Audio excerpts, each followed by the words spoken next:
My name is Lily. I'm 27 years old, living in a small, worn-out apartment just outside Denver. Every morning, I wake up with that familiar knot in my stomach, the one that reminds me how trapped I really am. At night, I cry in silence, pressing my hands over my mouth so the neighbors won't hear. I want to leave, but where would I even go? When I was a little girl, life was different. My mom would sing to me every night, soft melodies that floated through our small house like lullabies woven from love. She'd cook warm dinners that filled the rooms with the smell of roasted chicken and fresh-baked bread. My dad worked at a local bakery. He'd bring home sweet rolls still warm from the oven, and I remember his smile. It was the kind that made you feel safe, like nothing in the world could touch you. I had a little brother, Max. He was 5 when everything changed. He used to follow me everywhere, his tiny feet padding behind mine as we raced through the backyard, our laughter bouncing off the walls of our little world. But when I was 9, my father left. Just like that. One morning, he walked out the door and he never came back. At first, we thought it was some kind of mistake. We waited for hours, then days, then weeks. My mom cried every night, her sobs muffled by pillows and closed doors. People in town said he'd run off with another woman, but my mom refused to believe it. She would sit by the window every evening, staring down the road as if one day he might just stroll back into our lives. 2 years later, my mother got sick. It started slowly. A cough here, a day in bed there. But then it took hold of her like a shadow that wouldn't let go. She became so thin I could almost see her bones pressing against her skin. Her eyes hollowed out by exhaustion. She stopped cooking. She stopped smiling. I was only 11, but I learned how to take care of Max, how to make simple meals, how to clean up after him when he spilled juice all over the floor. I didn't feel like a child anymore. I felt like I was living inside someone else's life, like my own had been stolen from me. One night, as the wind howled outside and rain battered the windows, my mom called me to her bedside. She took my hand. Hers felt so light and fragile, like it might just float away, and she whispered, "Lily, you are strong. Take care of your brother. Be brave." That was the last thing she ever said to me. The next morning, she was gone. I found her lying still, her eyes closed, her face peaceful in a way I hadn't seen in years. I didn't cry, couldn't. There wasn't enough of me left to feel anything at all. After that, it was just me and Max. For a while, people in town helped, dropped off food, checked in on us, but that didn't last. People have their own lives to live, their own problems to solve. Eventually, it was just us and the silence of that empty house. Then Robert showed up, my father's brother. He came to take care of us. Or at least that's what he said. At first, I was grateful. He paid the bills, bought groceries, even made sure we went to school. But it didn't take long for the cracks to show. He drank a lot. And when he drank, the house filled with tension, like the walls themselves were bracing for impact. If I got home late, he'd throw things, dishes, books, whatever he could grab. Once, he slapped me across the face. The sting burned for days, but I didn't cry. I just took it, because what else could I do? I wanted to leave. I wanted to grab Max and just run. But where would we go? I was 12. I didn't even know how to get out of town, let alone survive on my own. So I stayed. For Max. He needed me and I couldn't leave him behind. So, I learned how to stay quiet, how to clean the house just right, how to make sure dinner was on the table before Robert got home. I survived. And so did Max. When I turned 16, I met Alex. He worked at the small convenience store near my school. A tiny place with flickering lights and dusty shelves, but it was the only one for miles. He had light brown eyes and a smile that felt like summer. Every day after school, I'd walk in pretending to browse, but really, I just wanted to see him. I didn't know what flirting was back then. I only knew that when he handed me my change, his fingers brushing mine, my heart fluttered in my chest like it wanted to escape. One day, he handed me a candy with my receipt. "You look sad," he said, his voice soft, careful. "Are you okay?" I wanted to cry, to spill everything right there on that counter. But I didn't. I just nodded and slipped the candy into my pocket. From that day on, he'd wait for me outside the store after school. We'd walk for hours, talking about everything and nothing. Books, music, dreams of getting out of this place. He told me he wanted to travel the world, to see everything this town had hidden from him. I told him I wanted that too. He smiled and said, "Then come with me." At first, I thought he was joking. No one had ever said anything like that to me. But the more we talked, the more real it became. He started saving money from his shifts, and I did the same. I'd stash away whatever I could from the groceries Robert left lying around, sometimes skipping lunch just to add a few more dollars to our jar. It wasn't much, but it felt like hope. The night I left, it was cold. The kind of cold that bites through your clothes and settles into your bones. I left a note under Max's pillow. "I'll come back for you. I promise." My hands shook as I wrote it, the pen scratching the paper like it didn't want to let me go. But I couldn't stay. Not anymore. I slipped out the door quietly, the wind whipping at my cheeks as I ran down the empty streets. Alex was waiting for me behind the store, his breath fogging up the air. He pulled me into a hug that felt like freedom. "You did it," he whispered. I nodded, my heart pounding. I did it. We stayed in a tiny room behind the store for a while. It wasn't much, just a bed and a sink, a single window that looked out onto the alley. But to me, it was paradise. For the first time in years, I felt safe. Alex would bring me food from the shop, small things like bread and canned soup, and I would cook it on the tiny stove in the corner. We'd eat together, huddled under blankets, whispering about the future. For a few weeks, I was happy. Really happy. We walked in the fields outside of town, watched the stars from the rooftop, dreamed about places we'd never been. I thought I had found my home. I thought I had found love. But things changed. They always do. Alex lost his job at the store. The owner said he was cutting costs, but I saw the way he looked at us, like we didn't belong there, like we were stealing something just by existing. At first, Alex brushed it off. "We'll figure it out," he said. But weeks went by and the money started running out. He grew quiet, his eyes darkening like storm clouds gathering on the horizon. He started drinking. Cheap bottles at first, then whatever he could get his hands on. The first time he yelled at me, I barely recognized his voice. It was sharp, cruel, cutting through the air like broken glass. I told myself it was just stress, just a bad day. But then it happened again. And again. The first time he pushed me, I stumbled back into the wall, my head smacking against the plaster. "I'm sorry," he said, his eyes wide and wild. I didn't mean it. I believed him. I had to. Because if I didn't, it meant I had left one terrible place for another, and I couldn't accept that. Not yet. But it didn't stop. The apologies came less frequently, the violence more often. I learned how to stay silent, how to move quietly around the room, how to make sure his bottles were always cold and his dinner always hot. I survived. I always survived. But surviving isn't living. And I was starting to realize that maybe I deserved more than just surviving. I don't know when exactly the fear turned to numbness. Maybe it was the 100th time I heard his footsteps pounding up the stairs, heavy and deliberate, like a countdown. Maybe it was the morning I woke up with a bruise under my eye and didn't even bother covering it up. It just didn't matter anymore. One evening, when the sky was the color of steel and the air smelled like rain, I decided I couldn't live like that anymore. I watched Alex stumble out of the room, a bottle still clutched in his hand, mumbling something I couldn't make out. I slipped into the bathroom, locking the door behind me. I looked at myself in the mirror, really looked. My eyes were hollow, my skin pale and stretched tight over my bones. I didn't recognize the girl staring back at me. I opened the medicine cabinet and grabbed a handful of aspirin bottles, shaking them one by one, listening to the soft rattle like it was a lullaby. But then I saw it. Tucked behind the old razors and half-used toothpaste tubes was a photograph. I pulled it out carefully, brushing off the dust. It was of me and Max. He couldn't have been more than 10, his arms wrapped around my neck, both of us smiling so hard our cheeks nearly split. I remembered that day, his birthday.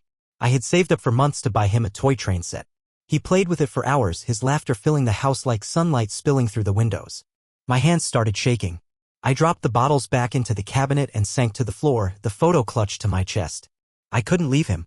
I promised I'd come back. I promised. The next morning, I left while Alex was still asleep.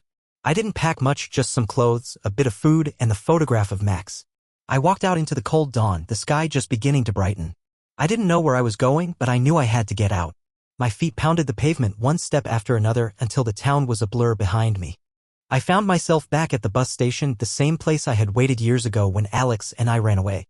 I bought a ticket to Denver. It was all I could afford, but it was far enough. When I boarded the bus, I chose a seat in the back, pressing my forehead to the window as the world began to slip by. Fields turned into highways, highways turned into city streets. I watched it all with wide eyes, my breath fogging up the glass. I was leaving. For real this time. The bus dropped me off in downtown Denver just as the sun was setting.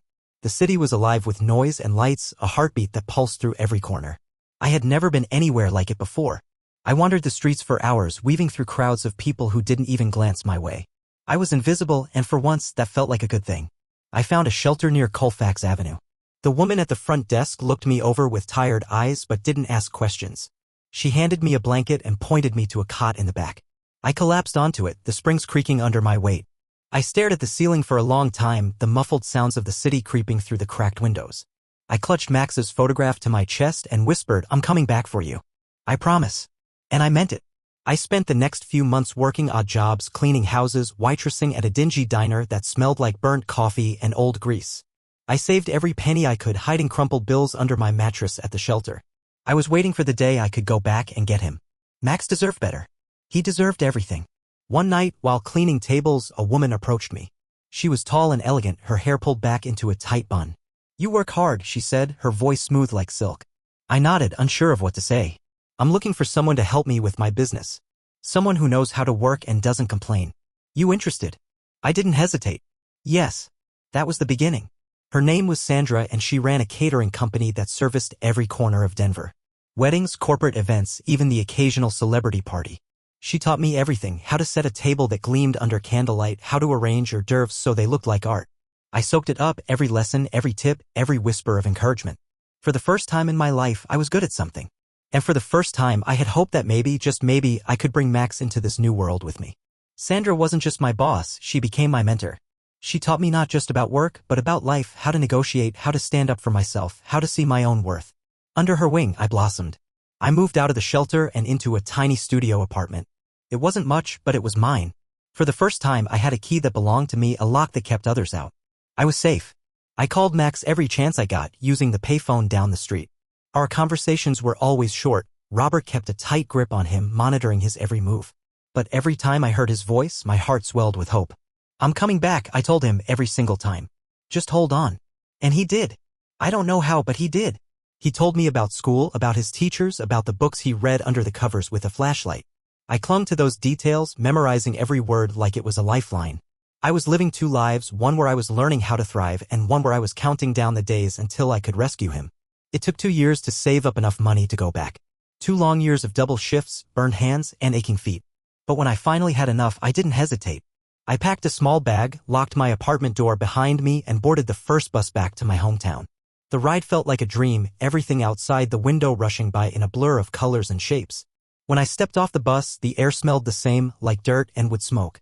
It was as if nothing had changed, but I knew better. I had changed. I walked the familiar streets with my heart pounding in my chest. My feet carried me straight to Robert's house, that sagging, paint-chipped place I had escaped from years before. My hands shook as I knocked on the door. I half expected it to crumble under my touch, but it didn't. It opened and there he was, older, grayer, but still towering, still heavy with the same anger I remembered. "What are you doing here?" he barked, eyes narrowing. "I'm here for Max," I said, my voice steady. My heart was slamming against my ribs, but I didn't let it show. I couldn't. He laughed, a cold, brittle sound that made my stomach turn. "Max isn't going anywhere. He's got school. He's got responsibilities. He's coming with me," I repeated. My hands were clenched into fists at my sides. "I'm taking him with me." He stepped forward, close enough that I could smell the bottles on his breath. "You think you can just waltz back here and take him? After all I've done?" I stared him dead in the eyes, refusing to flinch. "What you've done? You mean drinking yourself half to exhaustion and yelling at him every night? I'm not leaving without him." He grabbed my arm, his grip iron tight, but I didn't move. "You don't get to decide that." "Actually, I do," a voice called from behind us. I turned to see Sandra standing by the gate, her hands on her hips and a look of absolute defiance on her face. "You touch her again, and I'll have the cops down here so fast your head will spin." Robert hesitated, his grip loosening. "Who the hell are you?" "I'm her boss. And her friend.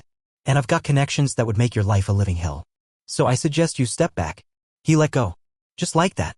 His hands dropped to his sides and I took a step back, my arm throbbing where his fingers had dug into my skin. I didn't waste any time. I pushed past him and ran into the house, calling for Max. He appeared at the top of the stairs, eyes wide and full of disbelief. "Lily? Come on," I said, my voice shaking. "We're going home." He didn't even hesitate. He ran down the stairs and threw his arms around me, and for the first time in years I felt whole again. We walked out the door, Sandra right behind us, her hand on my shoulder. I didn't look back. Not once.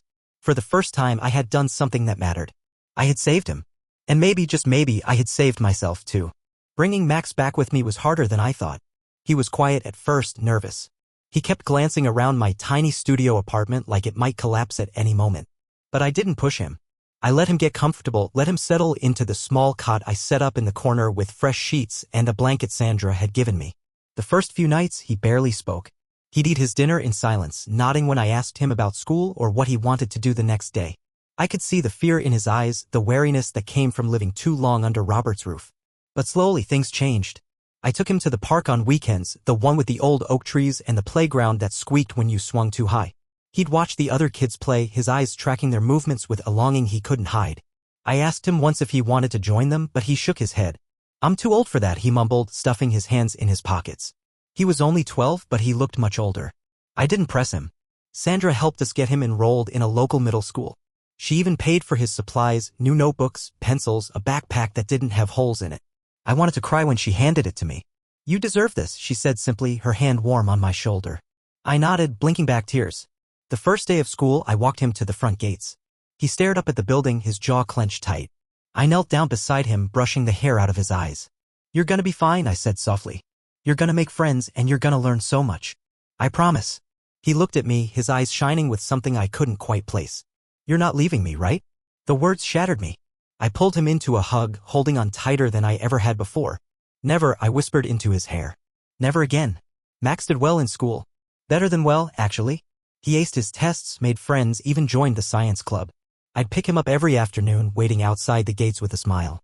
He'd run to me, his backpack bouncing against his back, and for a moment, I'd forget everything that had happened. We were just two people, living, surviving. I kept working for Sandra, moving up in the company. I started organizing events on my own, handling contracts and negotiations. People began to know my name. They'd nod when I walked into a room, offer me coffee, ask for my opinion. It felt surreal, like I had stepped into someone else's life, someone who wasn't broken or afraid. One evening, after a particularly long event, Sandra handed me an envelope. "What's this?" I asked, turning it over in my hands. "Open it," she said, a grin spreading across her face. Inside was a letter of promotion. Event manager. Full-time. Benefits included.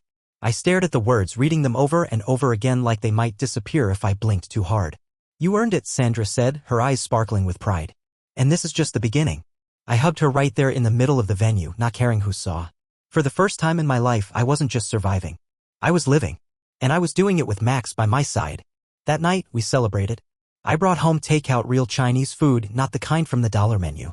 We sat on the floor of our tiny apartment, laughing and eating straight out of the containers. Max smiled more that night than I had seen him smile in years. I knew we weren't out of the woods yet.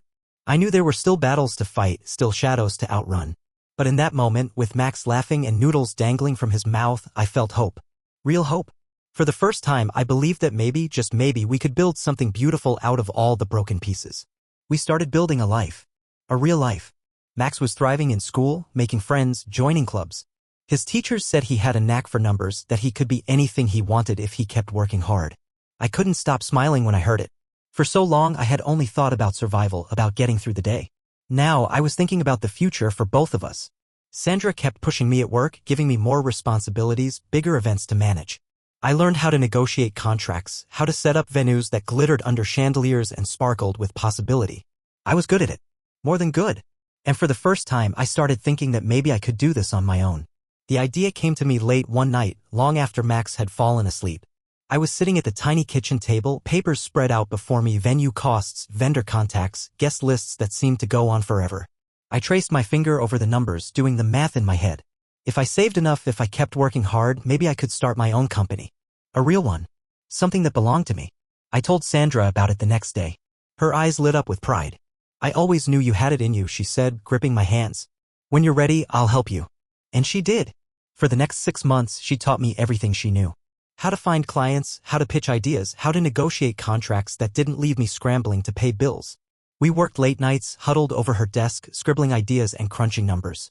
Max would sit in the corner with his homework, his eyes flicking back and forth between us like he was absorbing everything we said. The day I signed the papers for my own business license, I cried. Max held my hand as I scribbled my name at the bottom of the form, his eyes wide with pride. "You did it," he whispered, squeezing my fingers. "You actually did it." We celebrated with burgers from the diner down the street, sitting in the booth that creaked every time you moved. I didn't care. I felt invincible. For the first time, I wasn't just dreaming, I was living those dreams, one step at a time. Business grew fast. Word spread about my work, about the way I could turn any event into something magical. Weddings, corporate galas, even charity balls, I handled them all with grace and grit, the way Sandra had taught me. Max would help me on weekends, setting up tables and stringing lights. He'd laugh and joke with the staff, his face bright and open in a way I hadn't seen since we were kids.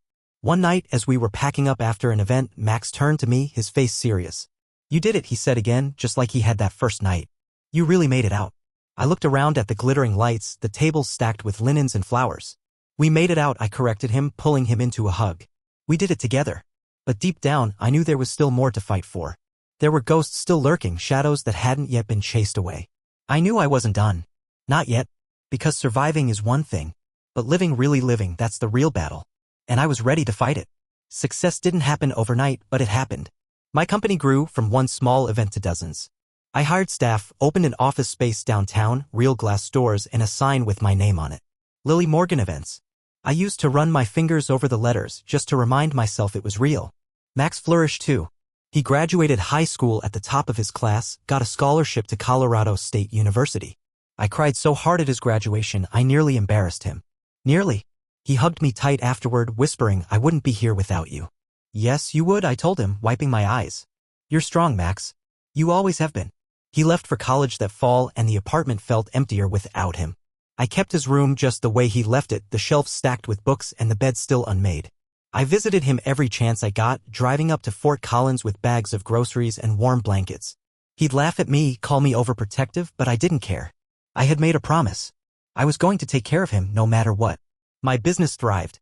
We handled corporate events, charity galas, weddings that seemed to sparkle under chandeliers I never could have imagined affording. Sandra retired and handed over her client list to me with a smile. "I knew you'd make it," she said, her eyes shimmering with pride. "You've always been stronger than you thought." I kept a photo of her on my desk right next to the one of me and Max's kids. I looked at it every morning, a reminder of where I came from and where I was going. One day, as I was locking up the office, I saw a familiar face across the street. Alex. He hadn't changed much, same messy hair, same slouching shoulders. But his eyes were different, hollowed out and tired. He was leaning against a lamppost, a smoke dangling from his lips. I froze, my keys clenched tight in my hand. He looked up and our eyes met. For a moment, I saw a flicker of recognition. He straightened, flicking the smoke to the ground. "Lily?" I didn't answer. I couldn't. Memories crashed into me all at once, cheap bottles, broken bottles, bruises that never really faded. My hands started to shake, but I forced them to be still. I was not that girl anymore. I was not afraid. "You did good for yourself," he called out, his voice rough. "Never thought you'd get out of that terrible place." "I did," I replied, my voice stronger than I expected. "And I'm not going back." He laughed, a hollow, empty sound. "You always were stubborn." I didn't stay to hear the rest. I turned and walked away, my heels clicking against the pavement, each step stronger than the last. I didn't look back. I didn't need to. That night, I poured myself a glass of a warm drink and sat by the window of my new apartment, the one that overlooked the city skyline. I watched the lights flicker on, one by one, stretching out for miles. I thought about Max, studying under those same lights, building his own life brick by brick. I had done it. I had survived. I had kept my promise. And for the first time, I truly felt free.